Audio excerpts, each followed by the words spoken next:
बहुत समय पहले की बात है। सीतापुर नामक गांव में एक गरीब किसान अपनी बूढ़ी अम्मा के साथ रहा करता था।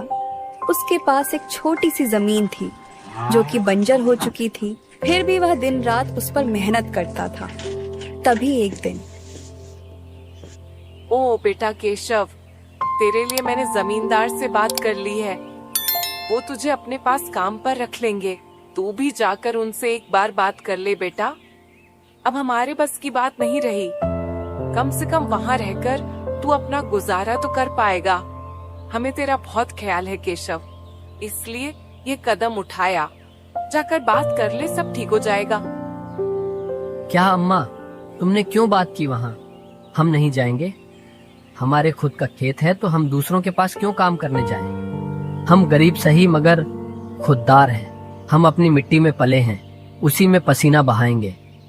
चाहे जितनी भी मुश्किल हो अम्मा, हम अपनी ही जमीन पर मेहनत करेंगे, किसी और की चाकरी नहीं करेंगे। अरे केशव, उस बंजर जमीन में क्या उगाएगा तू? वो जमीन अब बिल्कुल बेकार हो गई है बेटा। ना उसमें नमी बची है ना जान। तू अपनी जिंदगी यूं ही जाया कर देगा, उस जमीन को संवारते संवारते। मैं जानती हूँ तेरा हौसला बड़ा है, पर बेटा हौसले से पेट नहीं भरता। तू मेरी बात मान ले। वो जमींदार कम से कम तुझे रोज की रोटी तो देगा। अपनी जिद छोड़ दे बेटा। तू थक जाएगा पर वो जमीन कुछ नहीं देगी तुझे। अरे अम्मा, तुम बेकार में ही इतनी परेशान हो रही हो। देखना, एक दिन हम उसी जमीन से सोना निकालेंगे। सोना, ये जमीन ही हमारी सबसे बड़ी ताकत बनेगी। केशव बहुत ही मेहनती और ईमानदार था। वह एक आत्मविश्वास से भरा हुआ व्यक्ति था, जिसे ना हालातों से डर लगता था, ना ही लोगों की बातों से। हर दिन सूरज उगने से पहले ही वह उसी आत्मविश्वास के साथ उठता, अपने खेत की ओर बढ़ता जहाँ सिर्फ बंजर जमीन थी, लेकिन उसके सपनों की हरियाली छिपी हुई थी। उसे यकीन था कि एक दिन उसकी मिट्टी उसे जरूर जवाब देगी, सोने जैसी फसल बनकर। केशव खेत में काम कर ही रहा कि तभी वहाँ पर एक आदमी आकर बोला, अरे केशव भैया, आपको भी मानना पड़ेगा। आप फिर से इस बंजर जमीन पर मेहनत कर रहे हैं। अरे श्याम भैया, अब क्या करें? जमीन हमसे ज्यादा मेहनत करवा रही है, पर क्या करें? धरती तो माँ समान होती है, जैसा वह चाहे वैसा ही करना पड़ता है। कभी सख्त हो जाती है, कभी चुपचाप सब सह लेती है, कभी बीज को छुपा लेती है तो कभी उसे जीवन दे देती है। हम तो बस उसके बच्चे हैं जो उसके हर रंग को अपनाना जानते हैं। थक तो जाते हैं भैया, पर जब मिट्टी की खुशबू आती है ना, तो सारी थकान उतर जाती है। उम्मीद है ये माँ हमें खाली हाथ नहीं लौटाएगी। बस थोड़ा और सब्र, थोड़ा और विश्वास। आप जैसा मूर्ख तो मैंने आज तक नहीं देखा भैया। क्या सोचते हो आप? दुनिया कहां से कहां पहुंच गई और आप अब भी उसी बंजर जमीन से उम्मीद लगाए बैठे हैं। हा हा हा हा हा हा हा।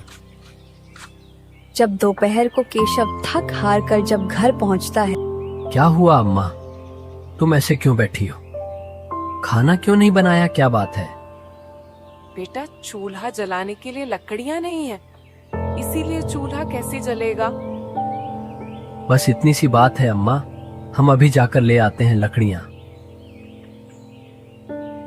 केशव लकड़ियाँ लाने जंगल चला जाता है। धूप तीखी थी, थकान पहले से ही बदन में समाई हुई थी, फिर भी उसके कदम रुकते नहीं हैं। जंगल में पहुंचकर वह इधर उधर देखता है, फिर एक सूखा पेड़ चुनता है और लकड़ियाँ काटने लगता है।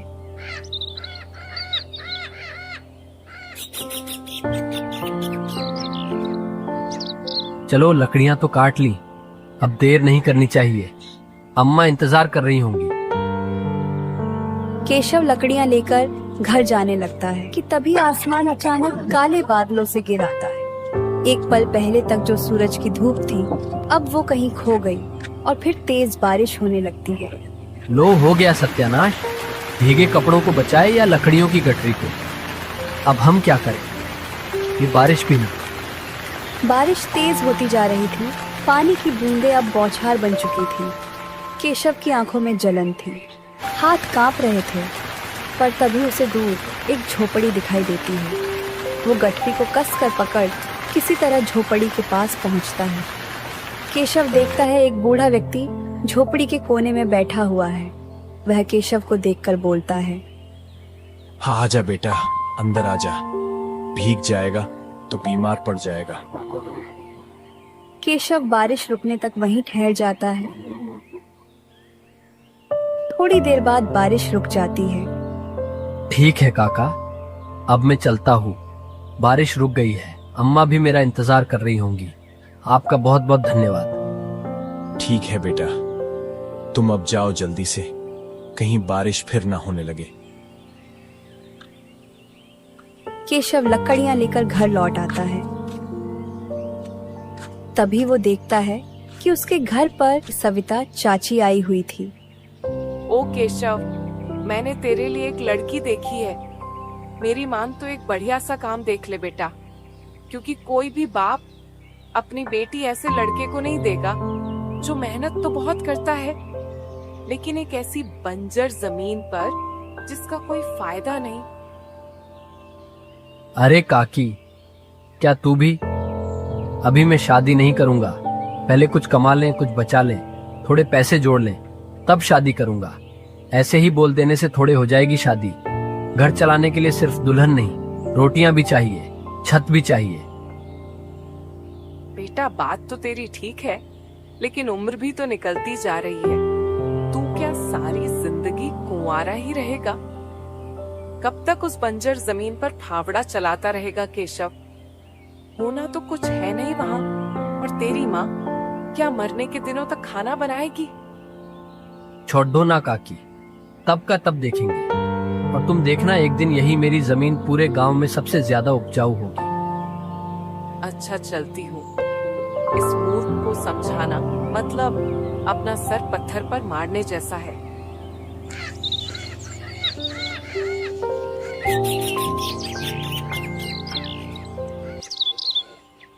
क्यों केशव, तू चुप नहीं रह सकता थोड़ी देर?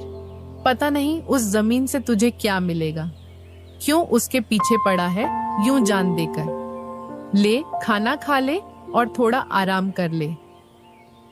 अम्मा, तुम बस बिना कुछ बोले शांति से खाना खाओ हमारे साथ, और सारी परेशानी को चूल्हे में डाल दो। केशव अपनी अम्मा के साथ बैठकर खाना खाने लगा। उसके चेहरे पर दिन भर की थकान जरूर थी, लेकिन माँ के साथ बैठकर 2 निवाले लेना मानो उसके लिए दिन की सबसे बड़ी राहत थी। इस बार केशव ने अपने खेतों में धान लगाए थे। वह हर दिन अपने खेतों पर जाता। हाँ, सभी के खेतों में से फसल निकल रहे हैं, हमारी ही जमीन खाली पड़ी है। कभी कभी सबसे मजबूत बीजों को निकलने में थोड़ा वक्त लगता है। केशव, तू बस मेहनत करता रह, भगवान देख रहा है। केशव ये सब अपने आप से बड़बड़ा रहा ही था कि तभी श्याम आ जाता है। क्या हुआ केशव भैया, जमीन सोना नहीं उगली क्या? लगता है इस बार भी आपकी जमीन बंजर ही रहेगी। इतना कहकर वे हंसते हुए वहां से चला गया। केशव का मन भर आया। गुस्से में वह कुल्हाड़ी उठाकर जंगल की ओर निकल पड़ा। चलते चलते वह बहुत अंदर तक जंगल में चला गया और वापस जाने के लिए मुड़ा तो उसे एहसास हुआ वह रास्ता भूल गया है। चारों ओर एक जैसे पेड़, एक जैसी पगडंडियां दिख रही थीं। उसे समझ नहीं आ रहा था कि किस तरफ जाए। केशव रास्ता ढूंढते हुए आगे बढ़ते जाता है। अरे केशव, लगता है तू गुस्से गुस्से में रास्ता ही भूल गया। अब तू घर कैसे जाएगा? चारों ओर घना जंगल था। पेड़ों की शाखाएं एक दूसरे में उलझी थीं।